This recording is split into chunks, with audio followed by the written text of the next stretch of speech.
Good evening, YouTube.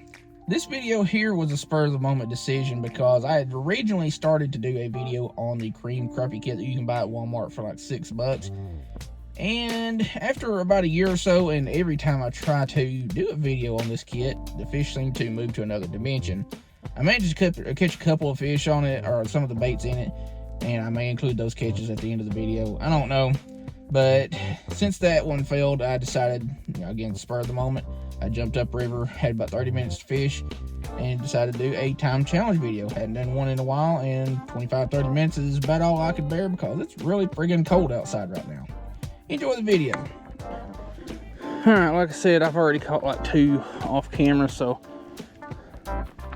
30 minutes is all we're giving her. And what's making a return is the little Altoids 10 from a previous video. I had one on there while I was talking to that, or about that.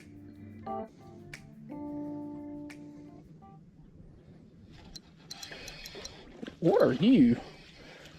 Hey, you what I came to catch anyway. And if you'd be still, because you're barely hooked. Went up to the crappie spot, started out there, and was going to do a little cream kit challenge. Didn't turn out, but got a little black crappie. A little bit of a belly flop, I'm sorry. But I'm just using a little ultralight 1000 size reel and some 6-pound braid. That way I can still get some decent casting with these 1/64th and 1/32 ounce heads.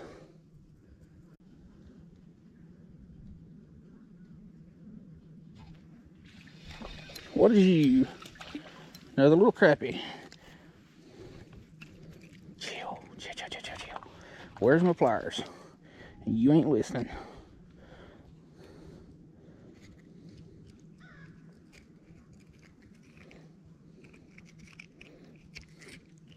There we go. Pretty little crappie. Nothing big, nothing crazy, but it counts. Oh, belly flop, I am sorry. And there's something over here around the bend, or around this little tree here, that's been smacking the surface for a minute. I don't have a clue what it is.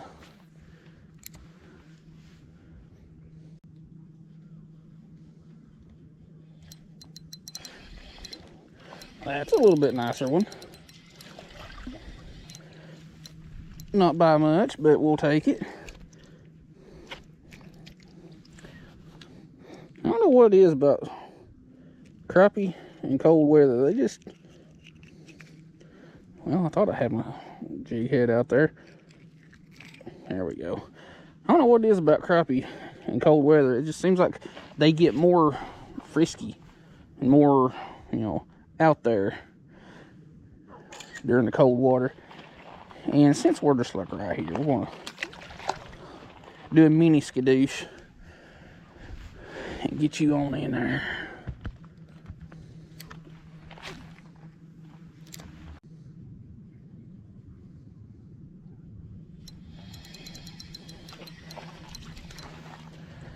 Got another one.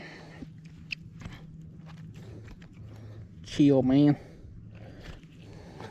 Y'all are something else. Dude, he's got a gut on him.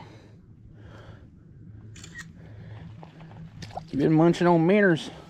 And I really wish I had my electric hand warmer in my hoodie pocket right now, because my phalanges are getting kind of cold.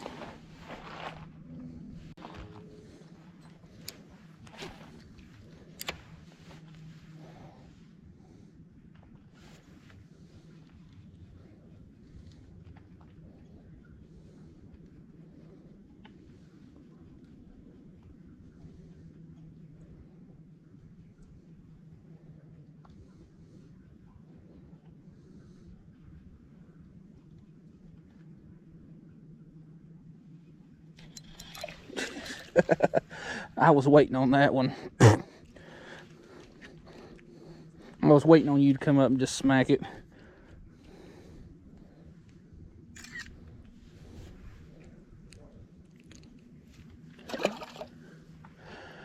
Whew. Fingers are getting cold.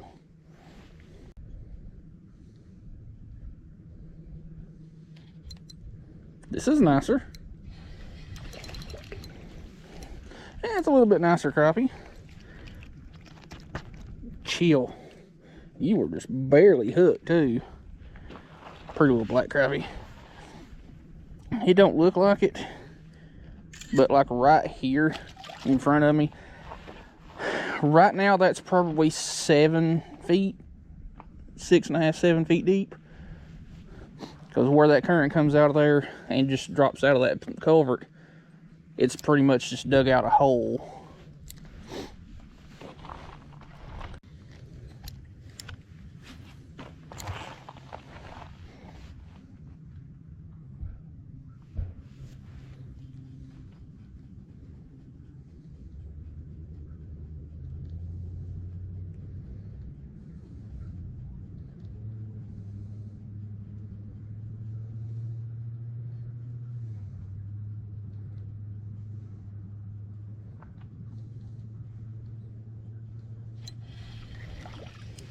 Well,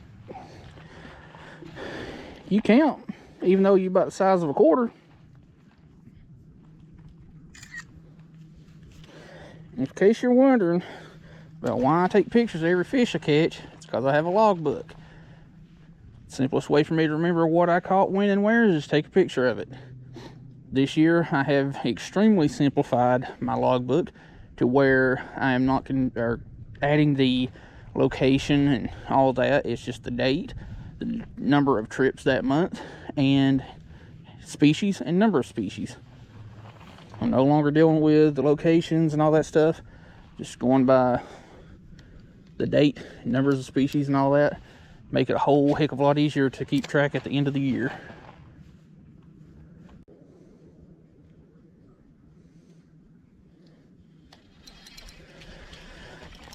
Another gillikin.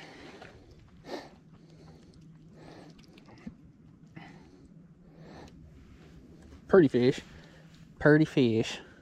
Now, I need a bunch of y'all about that size before too long, because I would like to do some winter catfishing. And I've got a spot in mind. It's just having the bait to do it with. And every time I go out to try and catch bait, can't catch it. But when I don't need the bait, I can get it all day long.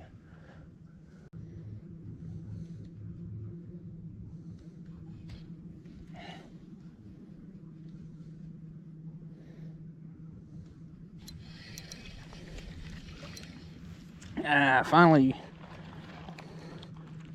Dude. Chill. Finally, one decided to get some real estate on that hook.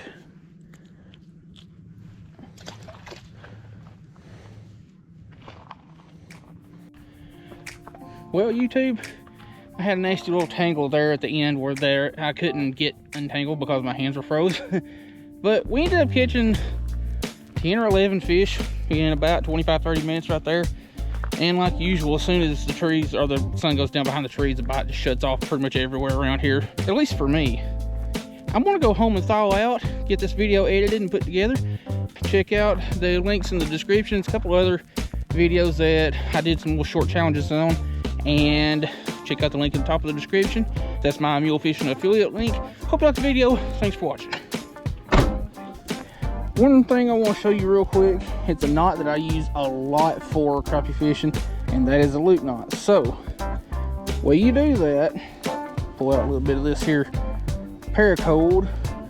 What you want to do, like pretend this is your fish hook eye, put one strand through there, like so, and you want to pull several inches out for the tag end. Pinch the tag end and the main part, and your fingers on this side, wrap it around your fingers. Like that. Then, when you get that loop formed, take your hook, pass it through the eye, or out through the loop 3 times. Your knot should look like that.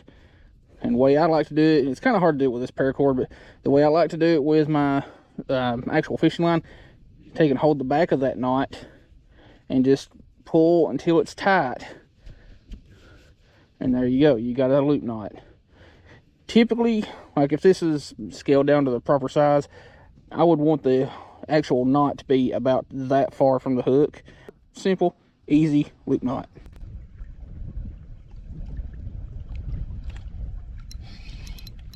Fish. That came up out of nowhere. I thought I was snagged because, whoo, big man tried to go for a flying trip right there. But I have been snagged multiple times, and that felt like a snag. Pretty black crappie. Starting to get kind of pale because the water's getting cooler, and it still being muddy from a couple of days ago, and fixing to be even worse because of the weather we've got coming in tonight and tomorrow.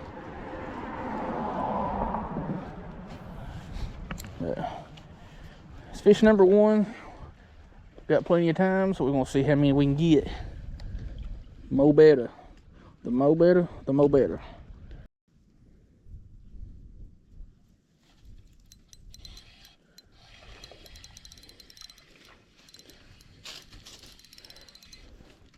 Well, that was unexpected. We stopped here at this little culvert down the road from the little spillway because that was definitely a waste of time. And you're hooked pretty near good in the gills. Or not the gill, but the gill plate.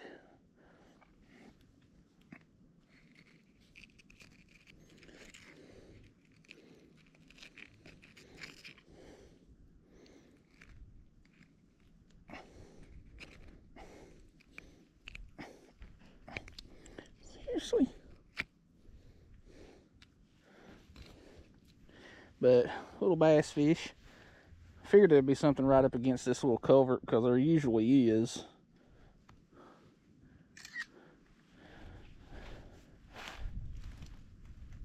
Oh, bell flop, I'm sorry.